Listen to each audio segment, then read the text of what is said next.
Kuala Lumpur's like soup, a luxor, steaming blend, race and religion, peace and harmony, where colonial architecture grasps at a little breathing space from between the modern Malaysia of skyscrapers and shopping malls. This is a city of clinging heat, clawing humidity and deluge-style rainfall, all integral ingredients of its flavour.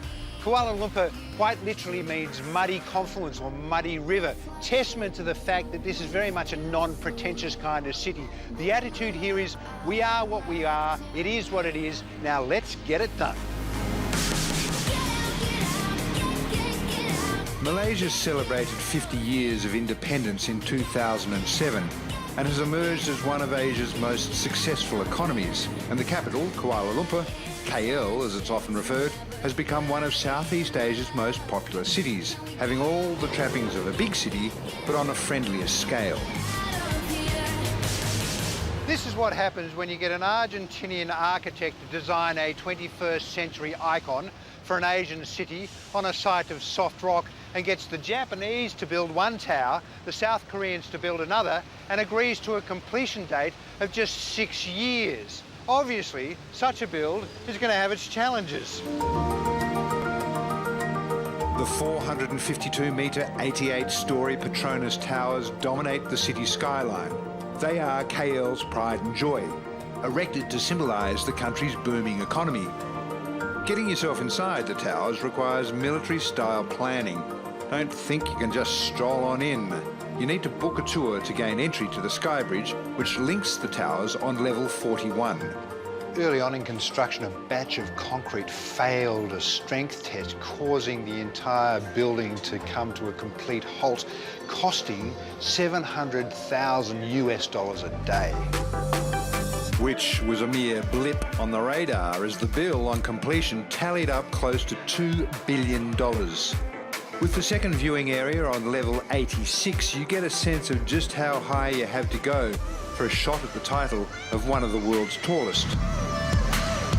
The city is populated with Malays, Chinese and Indians, and each has made their mark on the local culture and cuisine.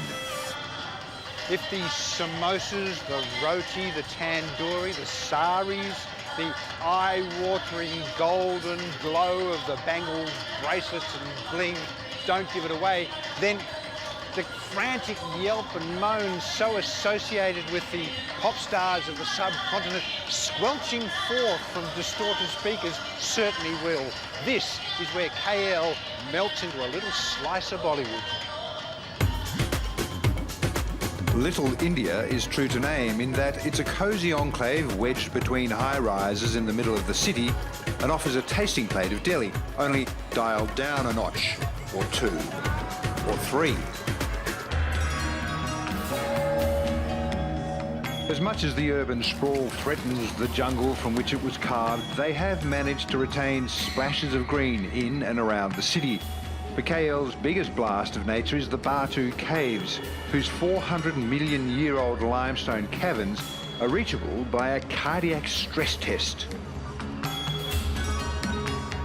Unveiled in 2006, the 42-metre-high golden statue of Lord Murugan stands imposingly at the base of the caves. He is the deity of youth, power and virtue. This is one of the most popular and significant Hindu shrines outside of India, and it's the site of the annual Thaipusam festival, where devotees first fast for a month and then shave their heads and impale themselves with long metal skewers. I'm happy not to go to quite such extreme lengths. The 272 steps required to reach the top are quite enough for my little slice of purity and enlightenment. Try to keep your eye on the prize as you make your ascent. However, be wary of the long-tailed macaques. Don't eyeball them, as they will see that as a sign of aggression, and the monkeys usually win.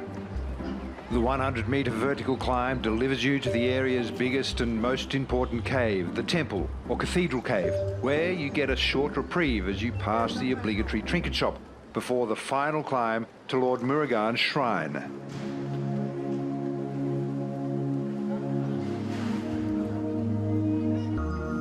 You may find that the big golden glowing moment occurs at the very first step.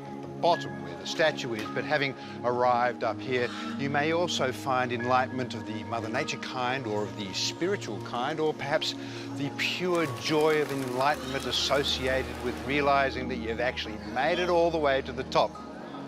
Hello, sir. How was that for you? Very good.